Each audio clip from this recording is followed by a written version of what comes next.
นี้คุณอยู่กับผมนะครับกับ C ผมจะมารีวิวคีย์บอร์ด Vortex Race 3นะครับตัวนี้เป็นคีย์บอร์ดสไตล์ TKL หรือเราเรียกว่า10 keyless ทำไมต้องเป็น10 keyless จริงๆ10 key ที่มันอยู่ตรงนี้มันคือ numpad แต่เนี้ยมันถูกตัดออกไปนะครับมันเลยเรียกว่า10 keyless ทีนี้มันไม่ใช่10 keyless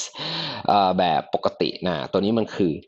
75% นะครับแปลว่าอะไรคีย์บอร์ด 100% เนี่ยตอนนี้มันเหลือแค่ 75% นะฮะแบบ83คีย์นะครับเพราะฉะนั้น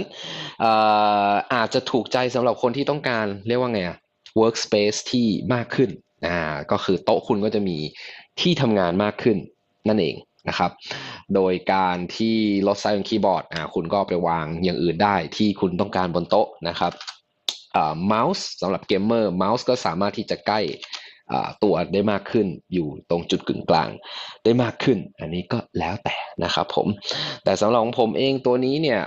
ผมได้ใช้มันเป็นเวลาสัก4 เดือนละนะครับจริงไม่ใช่คีย์บอร์ดหลักของผมแต่ผมก็เวียนไปเวียนมานะครับร่วมกับคีย์บอร์ดตัวอื่นเพราะฉะนั้นจากประสบการณ์ของผมนี่ผมอาจจะสามารถบอกได้ว่ามันเป็นยังไงนิสัยของตัวเจ้าคีย์บอร์ด Vortex รุ่น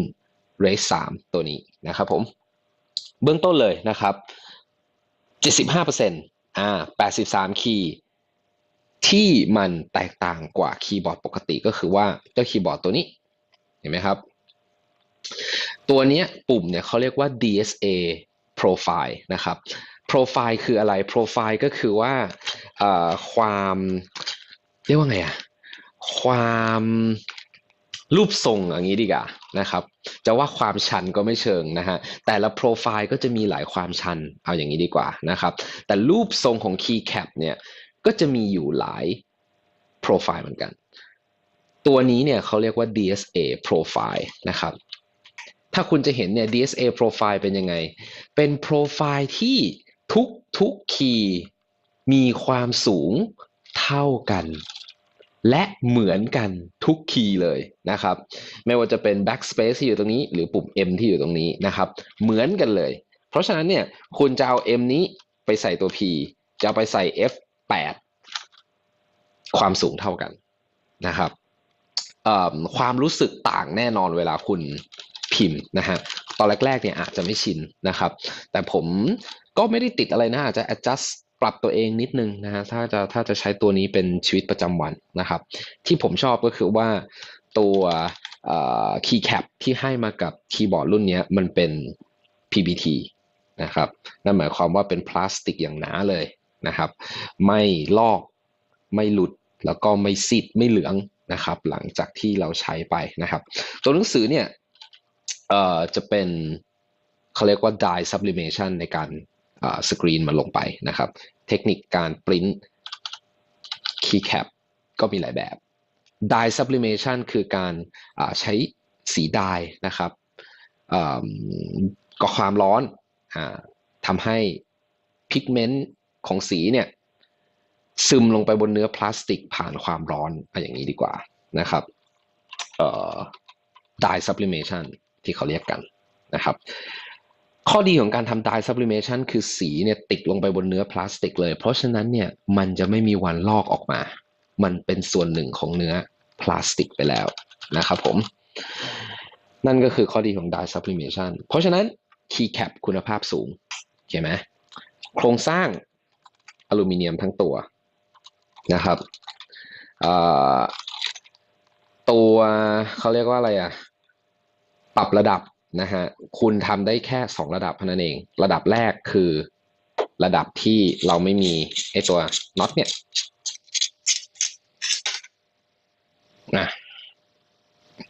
นะครับตรงนี้นะครับอันนี้คือตัวปรับระดับของคีย์บอร์ดนะฮะแล้วระดับเนี่ยทำได้แค่2ระดับเท่านั้นระดับแรกก็คือคีย์บอร์ดที่ไม่มีขาตัวนี้นะครับระดับที่2คือคีย์บอร์ดที่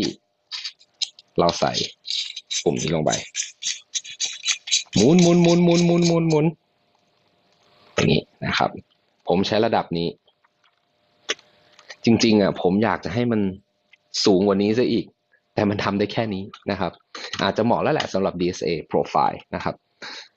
สิ่งที่สวิตช์ที่ผมเลือกตัวนี้คือ Brown Switch นะครับผมชอบพิมพ์เสียงไม่ดังมากเนาะแล้วก็ความรู้สึกเทคไทล์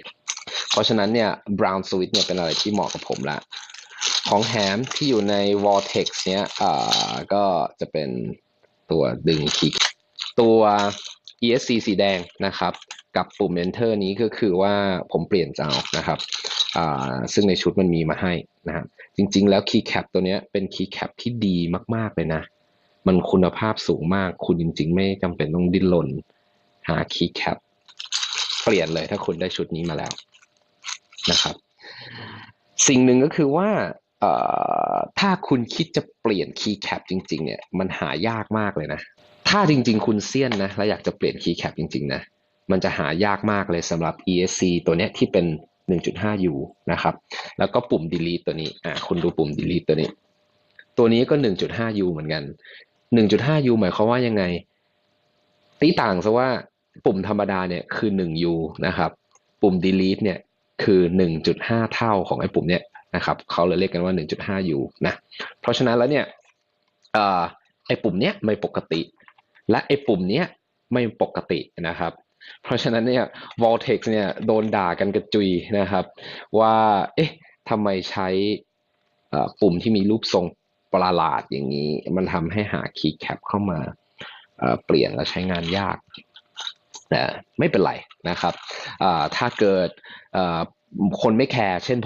ผมไม่แคร์หรอกว่ามันจะเป็น 1.5U หรือยังไงนะเพราะว่าจริงๆ Keycap ตัวเดิมของมันเนี่ยมันสวยแล้วมันก็เป็นเอกลักษณ์ของมันอยู่แล้วนะครับผมคงไม่เปลี่ยนมันหรอกนะฮะแต่ว่าตัวฟังก์ชันนะครับฟังก์ชันเลเยอร์ตัวนี้มันตั้งได้3เลเยอร์นะจากที่ผมใช้นะครับเพราะฉะนั้นคุณก็โปรแกรมเลเยอร์เอาก็จะมีmedia control key อยู่ตรงนี้นะครับแล้วก็มีเรียกว่าอะไรปุ่มฟังก์ชันก็มีให้ปุ่ม Window Key ก็มีนะครับเพราะฉะนั้น Page Up Page Down ก็อยู่ตรงนี้สำหรับบางคนที่จะไปใช้60%ก็อาจจะไม่ถนัดนะก็ใช้75% Vortex ตัวนี้ก็อาจจะตอบโจทย์ได้นะครับผมของที่มาให้ในกล่องก็จะมีตัวนี้ด้วยสายนะครับหัวทองสายหนาอยู่นะครับมีไอตัวเวลโคตัวรัดสายให้นะฮะก็ถือว่าสมราคาเอางี้ดีกว่านะครับส่วนตัวกล่องจริงๆก็เป็นกล่องตัวนี้นะครับวัสดุก็ดูพรีเมียมดีแต่เราได้มันมาแล้วก็ตั้งมันโชว์เนาะไม่ได้ซีเรียสเรื่องกล่องเท่าไหร่ตัวนี้เป็น Brown Switch นะครับอย่างที่ผมเรียนไปนะครับความรู้สึกเนี่ยดี solid มากคีย์บอร์ดตัวนี้ไม่เฟล็กแน่นอนนะครับเพราะว่าเป็นอลูมิเนียมทั้งตัวนะฮะทั้งตัวไม่ค่อยมีอะไรก็มีแค่เนี่ยพอร์ต USB micro USB สิให้เสียบข้างบนแค่นั้นเองถามว่าผมชอบไหมกับ Vortex ตัวนี้นะครับผมว่ามันเป็นคีย์บอร์ดที่ดูสวยนะครับดูดีเลยแหละบนโต๊ะทำงานนะครับหรือว่าคุณจะเอาไปเกมมิ่งอะไรก็แล้วแต่ในสวิตช์ที่คุณเลือกนะครับให้เหมาะกับการใช้งานของคุณและหนึ่งในประเด็นที่สำคัญว่าคีย์บอร์ดตัวนี้เสียงมันเป็นยังไงเดี๋ยวเราลองมาฟังกันดูนะครับ